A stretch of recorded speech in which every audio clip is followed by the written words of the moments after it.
Good evening. Welcome to the National News Broadcast. I'm Kasumi Balachandra. A very good evening to you. I am Dishan Veerakone and here are your headlines for tonight.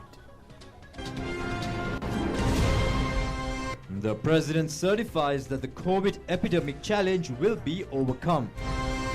The chairman of the Elections Commission states that there are no preparations to postpone the election. Postal voting goes ahead peacefully for the second day.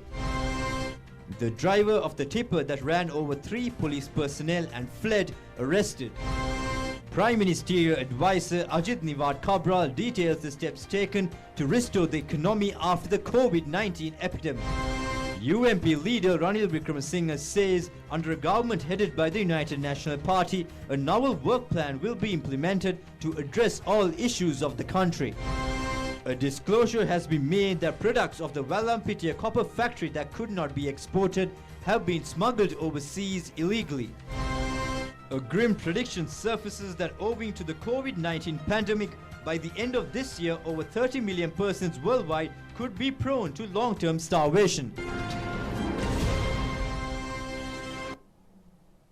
Moving on to those and other stories in detail.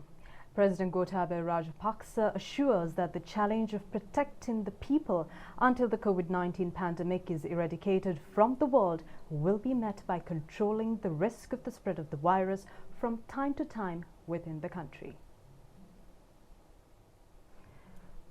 President Rajapaksa made these remarks during a meeting at the Presidential Secretariat held today with the members of the Presidential Task Force established to combat COVID-19 in Sri Lanka to review the current situation that has arisen following the emerge of a new cluster of COVID-19 infected persons at the Kandakadu Drug Rehabilitation Centre. The President recalled that with the outbreak of the COVID-19 pandemic, as a responsible government, decisive measures were taken to curb the outbreak of the coronavirus well before many countries in the world did. He said that there were numerous challenges and these challenges were conquered one by one with the implementation of comprehensive strategies. He further stated that at that time, quarantine centres were something unheard of and the concept was introduced by the present government, but many people today have forgotten this. The Presidential Task Force was established on the 26th of January, comprising the health sector, including doctors, the military, intelligence units and the police. President Rajapaksa recalled the responsible measures taken by the government ahead of many countries since the launch of the mission to evacuate the stranded students in Wuhan in China. The President said that guidance by the government in decision-making and securing the assistance of all the stakeholders were instrumental in overcoming the challenge. The President said that 16,279 people from 74 countries were brought back to the motherland, and following the completion of the quarantine process, they were sent back to their homes. The President also recalled the service rendered by maintaining 70 quarantine centres. The President observed that the residents of the locality protested when quarantine centres were being established, and protests were staged when the arrivals from countries such as Italy and South Korea were accompanied to the quarantine centres. He said that the government will ensure protection for its citizens in the future as well, and obstacles will not compromise the responsibilities of the government. He further stated that those who were in close contact with the identified COVID-19 infected at the Kandakadu Drug Rehabilitation Centre had been directed to the quarantine process. In addition, others who were indirectly in contact with the infected have been diverted to self-isolation up to 4 hypothetical exposure levels. The President stated that as the government was successful in overcoming the crisis before, plans have been set in motion to address the impending issues as well. President Rajapaksa instructed officials to continue the PCR tests in order to minimize the spread of the virus. The President advised the authorities to increase the number of PCR tests in areas such as Rajangalaya, where new cases were identified recently. He also instructed them to update the general public about the pandemic regularly, along with the plans devised by the government to control it. In parallel to the discussions to curb the COVID-19 pandemic, the need for expanding the rehabilitation programs for drug addicts were also reviewed in depth. President Rajapaksa emphasized that he holds everyone who stands vigilant and preserves tirelessly both day and night to curb the COVID-19 pandemic in high esteem. Prime Minister Mahinda Rajapaksa, Minister Pavitra Vaniyarachi, Secretary to the President P. Vijay Sundara, Principal Advisor to the President Lalit Virutunga, Secretary to the Prime Minister Gamni Senrath, members of the Presidential Task Force and several medical consultants were present. Now, 11 COVID-19 positive cases were detected in the country today. The number of patients undergoing further hospitalized treatment currently stands at 658. 4 of the COVID-19 positive cases detected today were from amongst those who came in contact with COVID-19 contracted persons of the Kandakadu Rehabilitation Center for Narcotic Addiction. Meanwhile, another 4 cases were reported from amongst the inmates of the Senapura Rehabilitation Center. The other 3 COVID-19 positive cases detected today were returnees from Oman.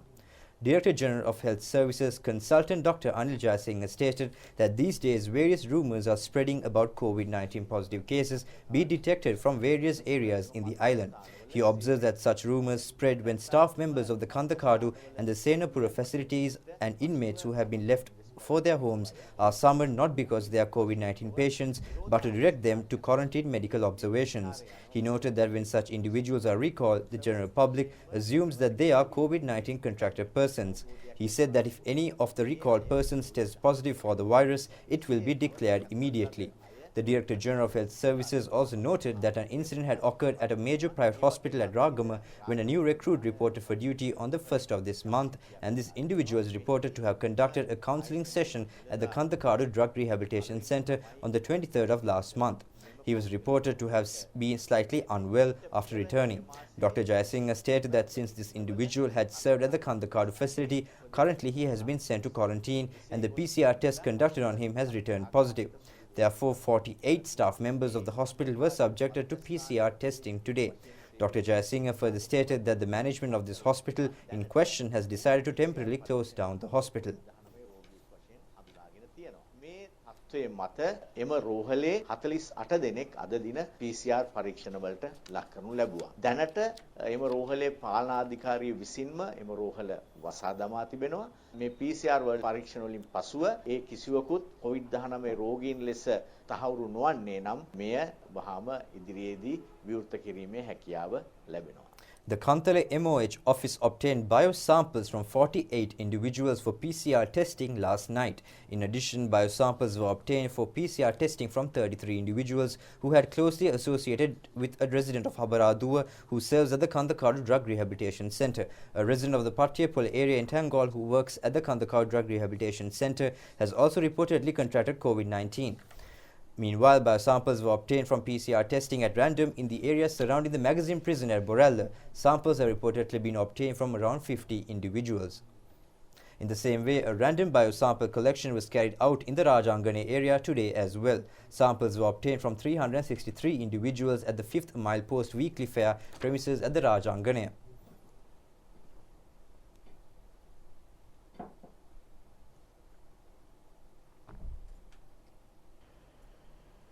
A group of around 285 migrant Sri Lankans stranded in Jordan arrived in the country this morning.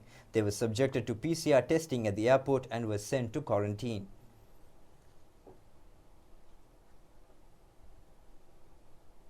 Now, the government of Japan donated a consignment of medical equipment worth over 185 million rupees for Sri Lanka's efforts to control the corona epidemic today. The UN office has facilitated the procurement project service for these equipment to be provided to the Health Ministry. Japanese Ambassador to Sri Lanka Akira Sugiyama and Director of the UN Project Services Office for Sri Lanka and the Maldives Sudhir Muralidharan handed over the relevant documentation to Secretary to the Ministry of Health, Major General Sanjeeva Munasinghe. Commander of the Navy Vice Admiral P.L. De Silva, who is retiring after 36 years of service, has been promoted to the rank of Admiral with effect from today. The Navy commander called on President Gotabaya Rajapaksa this morning. Admiral P.L. De Silva became the 23rd Navy Commander of the country when he was appointed to the position on the 1st of January 2019. He rendered a dedicated service to end 30 years of terrorism and has obtained many medals during his tenure, including the Veera Vikrama, Veera Vibhushana, Rana Vikrama, Rana Shura, and the Vibhushana Seva Medal for excellent service. The President highly praised the service rendered by the retiring Navy Commander and extended best wishes for his retirement. Mementos were also exchanged. A guard of honor was held at the Navy headquarters to welcome the promoted Navy Commander this morning. Admiral P.L. De Silva, who joined the Navy as a cadet in 1984, will retire upon completion of 36 years of service tomorrow.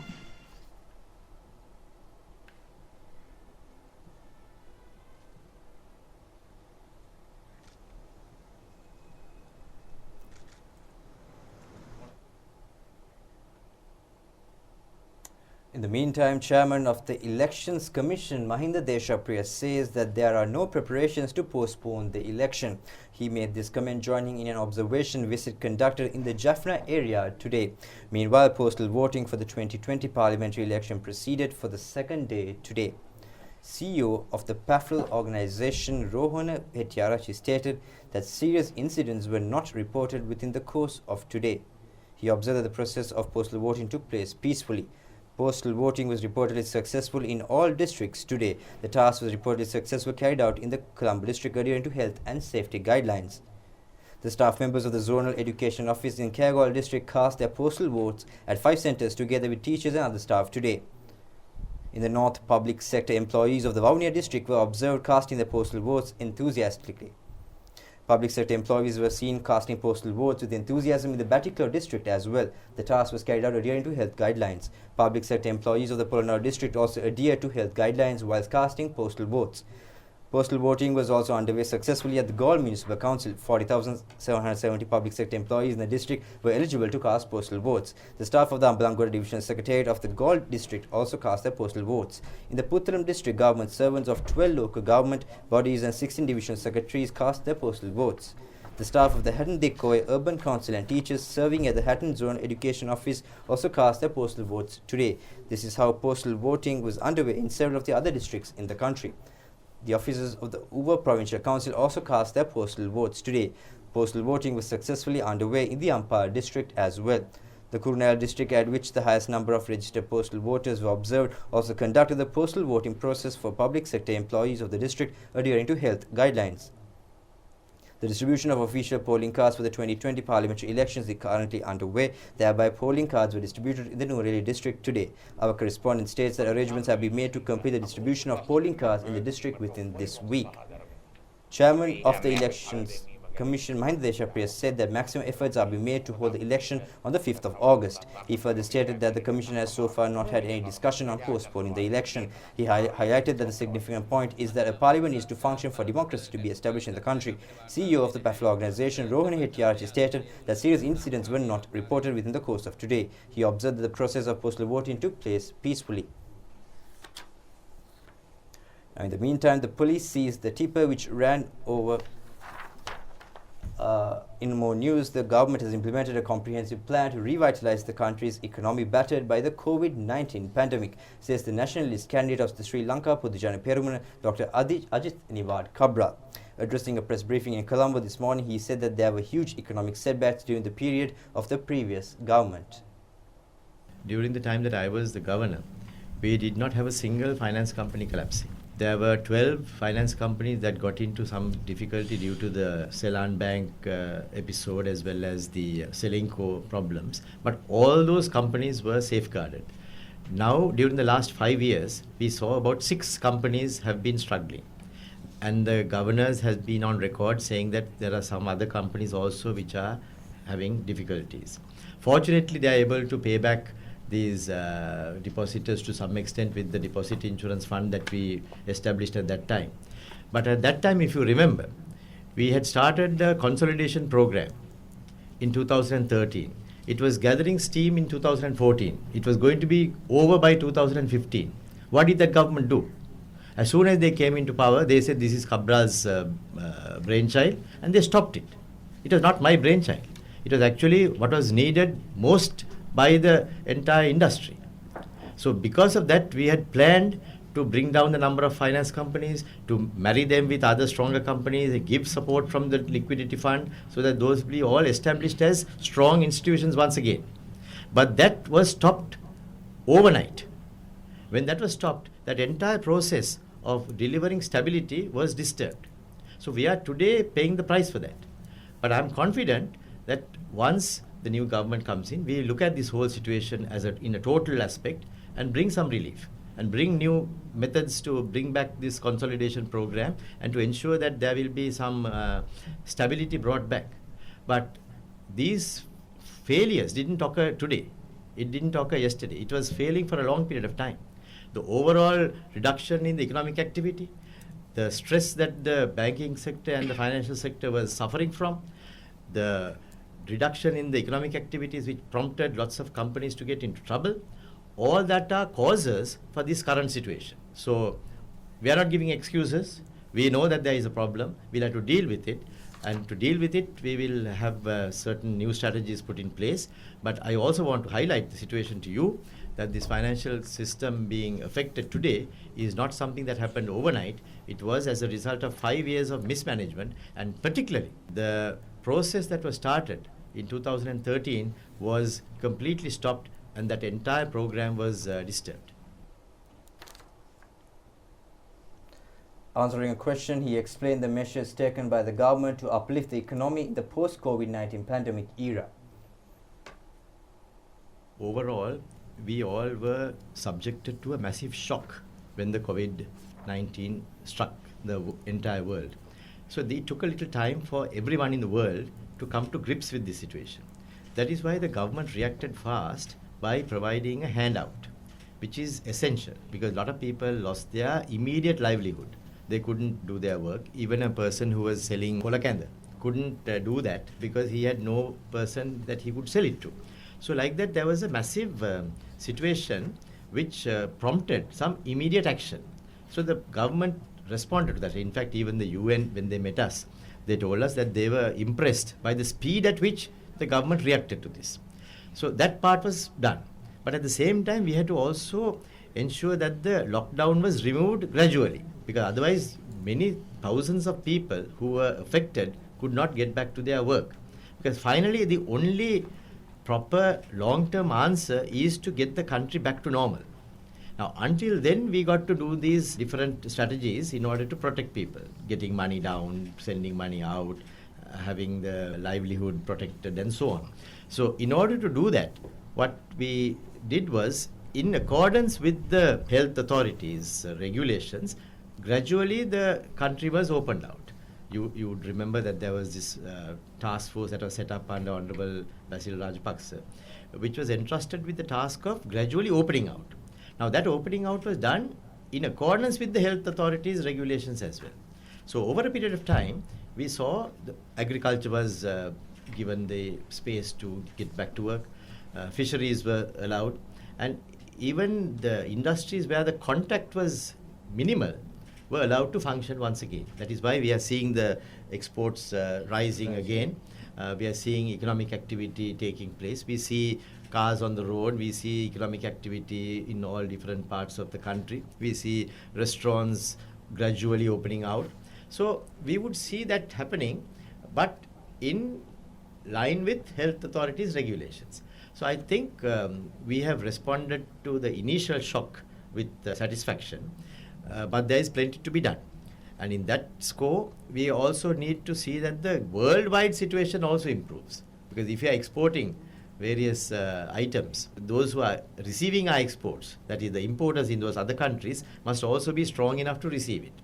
Then people who are working abroad, some have lost their jobs. So they are unable to send money back here. That's why you would have seen a reduction in the remittances coming into Sri Lanka.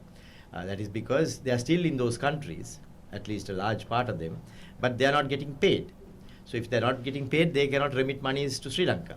So like that, we are now grappling with that new situation as well.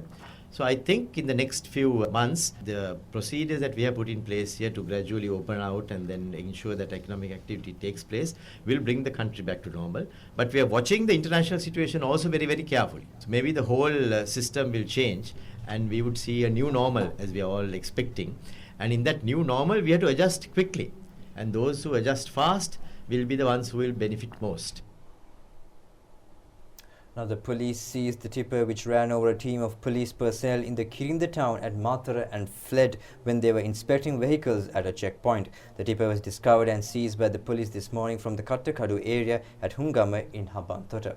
4 police teams were deployed to arrest the driver. This unexpected incident last night claimed the life of 1 police constable and resulted in 2 sergeants sustaining serious injuries. A police constable on duty at the checkpoint had signalled a tipper heading from Mathura to Hakmane to stop. However, the vehicle has not heeded the instructions. The checkpoint further ahead towards Hakmane was alerted and the police pursued the fleeing tipper. The police headquarters states that when the police officers at the checkpoint at the 13th mile post along the Mathura-Hakmane road were inspecting the vehicle, the police officers of the previous checkpoint also arrived. At this point, the permit issued by the police in lieu of the driving license was issued to the driver due to reckless driving, and he was advised and released. The release issued by the police headquarters states that the tipper, after leaving the location, reappeared after 10 minutes and ran over the police officers on duty at the checkpoint and fled. This unexpected incident last night claimed the life of 1 police constable and resulted in 2 sergeants sustaining serious injuries. The injured police personnel were admitted to the Mathura hospital.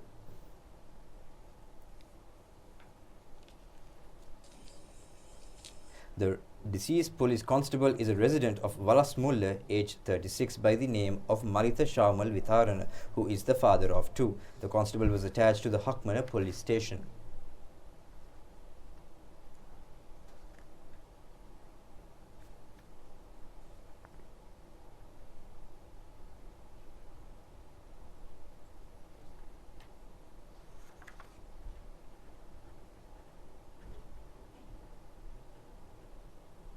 Police media spokesperson SSP Jalia Senaratna said that this is a deliberate act on the part of the tipper driver to run over the police, which resulted in 1 police officer being killed. He further stated that therefore legal action will be instituted against the driver upon charges of murder.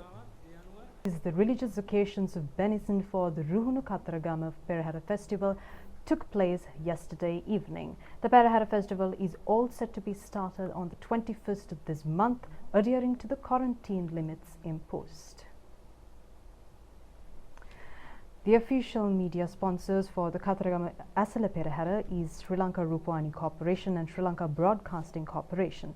The initiating religious occasions were done at the Kattaragama Kirivehera and Ashtapala Bodhi premises. Later, the puja were done at the Ganadevi and Kattaragama Devala. Director General of Sri Lanka Rupavahini Corporation Ajit Naragala and Director General of Sri Lanka Broadcasting Corporation Chandrapal Lianage were also participated at the event. The final Perahera of the Kattaragama Asala Perahera festival is scheduled to visit Rhodes on the 3rd of August. In the meantime, Prime Minister Mahinda Rajapaksa has instructed the relevant sections to speedily launch the second phase of the Ruhunupura water purification plant at Hambantota, which has been delayed for around 5 years. Construction work of the first phase of this water purification plant commenced in 2014 upon the instructions of then President and incumbent Prime Minister Mahinda Rajapaksa. The Ministry of Urban Development, Water Supply and Housing Facilities states that although the initial plans to launch the second stage were prepared in 2014, they were not practically implemented over the past 5 years, resulting in water supply issues of the development projects in Hambantota and in the divisional secretariat zones that face drinking water issues. The first phase was launched as a solution to the water issue faced by the Hambantota Port, Mattala International Airport, the Hambantota development programs including the development projects of the BOI and 20,000 families of 15 Grau Nilagiri divisions that are affected. The Prime Minister has pointed out to the relevant sections that it is necessary to speedily complete the second phase. He says that the second phase will enhance the efficiency of the first phase. The investigation launched by the CID has revealed that products of the Wellampitia copper factory that was owned by one suicide bomber of the Easter Sunday attacks have been exported illegally. Speaking at a media briefing held in Colombo today, police media spokesperson SSP Janiya Senaratna stated that products of the Vallampitiya copper factory that cannot be exported have been smuggled overseas illegally. He further stated that amongst the exports of this factory in question, exports worth of 1,380 million, 2,209 million have taken place in 2017 and 2018 respectively, whilst until April 2019, 730 million exports have taken place. A disclosure has currently been made that the Industrial Development Board had issued copper in an irregular manner for this factory. It has been disclosed that all the stocks of copper need to have been distributed fairly amongst 174 copper factories in the country in 2017. 19% of the issuance of copper was provided to the Vallampitiya copper factory, while in 2018, 33% was issued to this factory. Currently, it has been revealed that out of the revenue earned by this factory, a sum of around 45 million rupees had been supplied to fund terrorist activities of Zahran Hashim. Police Special Task Force and CID personnel conducted a full inspection of the Police Narcotics Bureau building today. Meanwhile, it was also reported that an unidentified group of persons had made death threats over the telephone to two journalists who revealed details on the activities of organized criminal gangs and drug racketeers. The death threats were reported on the 2nd of this month, and the Defense Secretary and the IGP were made aware of the situation, after which the two journalists were summoned to the CID to record statements. UMP leader Ranil Wickremesinghe says that under a government headed by the United National Party, a novel work plan will be implemented to address all issues of the country, as he has the vision and the capability in this respect. The UMP leader expressed these views addressing a rally in Moratuwa yesterday. UMP leader Ranil Wickremesinghe emphasized that his prime requirement is to form a UMP government. Citing the UMP constitution, the UMP leader stated that as per the party constitution, the party is mandated to form a majority through the composition of parliament and to govern the country. He noted that since 1947, the party has ruled the country successfully when in power, whilst it has also represented the legislature in the opposition benches. UMP leader Ranil Wickremesinghe pointed out to the gathering that this is the best moment to save the country. Therefore, he called on the voters to vote for the United National Party. The United National Party states that individuals with no proper educational background are making statements on the economy and are attempting to mislead people. Speaking at a media briefing held at the party headquarters, Sirikota today, Professor Arjumar Singh stated that it is only the United National Party that has the accurate vision for proper economic management. Meanwhile, the Samaga Jana Balavege also expressed their views at a media conference held in Colombo today. Member of the Samaga Jana Balavege, Ajit P. Perahera, said that upon the instructions of leader of the UNP Ranil Wickremesinghe and under the auspices of former parliamentarian Ravi Karnanayaka, a lawsuit was filed with the Supreme Court challenging the legality of the Samaga Jana Balavege. He charged that this was a shameless act and called on the UNP leader and his team to contest with them on the election playing field and secure a result at the election. The Treasury has released funds for purchasing of paddy harvest in the yellow season under a certified price of 50 rupees per kilo. Ministry of Finance, Economy and Policy Development says that the government has already started purchasing paddy at a price of 50 rupees per kilogram. In the previous years, paddy of Nada rice has been purchased for 38 rupees per kilogram, and a kilogram of paddy of Samba rice has been purchased at a price of 41 rupees. As per President Gotabaya Rajapaksa's Rata Hadana Saubhagya Dakma policy, it has been decided to purchase the paddy harvests of yellow season at good prices.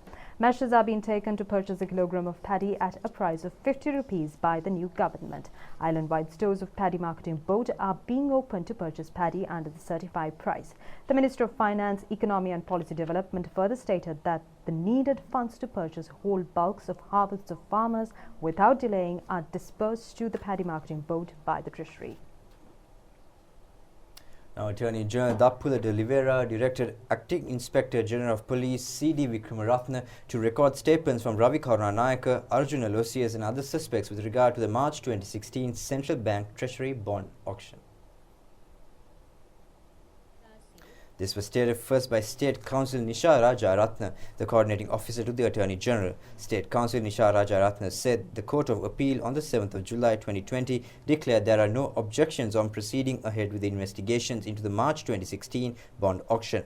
Further, it has been noted that there are no objections on recording evidence from the suspects connected to the March 2016 bond auction. She said the court order noted except for arresting the suspects or placing them in remand custody, the magistrate has the authority to issue any order that could support the investigators to conduct the investigation.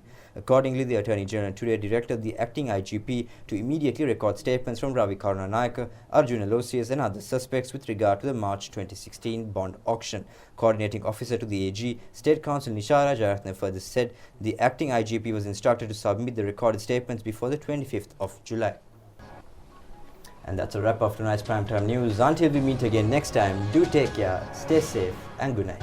Good night.